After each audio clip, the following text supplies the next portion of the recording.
with the race factor in New Jersey politics and DEI changes, they're kind of held hostage to monopoly TV when the one politician, the governor, Bill Spada, says that 70% of his audience is black and brown people. They're held hostage by a monopoly. And that's what he's citing, is they're tuning into him, watching him on TV. But basically, it's a monopoly. Every single TV station is reporting on the same thing and the same little sound bites, and there's just absolutely nothing, no meat and potatoes related to anything else for these politicians with issues and things that are important to people. You know, they just do a little sound blast, a little sound bite. Oh, we're for black people.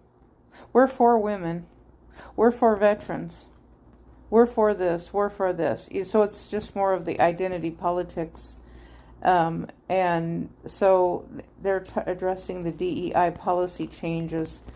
And so, and another thing that was interesting too is this governor said that he wasn't going to do the school busing changes. I kind of agree with him on that, because he said a lot of times what happens is people will move to a specific school and town that they want their kid to go to, and then they get bused 10 miles away someplace else. And I was thinking about that, for example, like where my parents moved to. I don't know if they put any thought into, like when I was a kid, where we would go to school at. Well, yes, we had the grade school where we were at. That's where we went.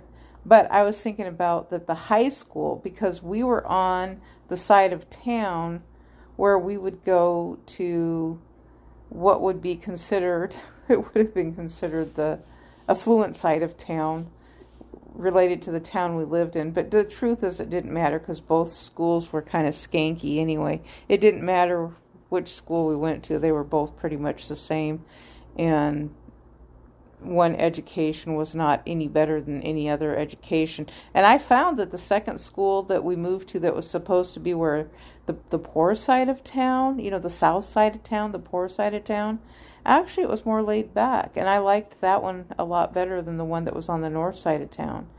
And so I went to 2 years on the south side of town and really liked that school a lot better than the one on the north side of town. But all the kids that lived in my town, they went to it too. So it kind of made it a lot easier with the transition, that it wasn't just me. Everybody else was doing it too in my town.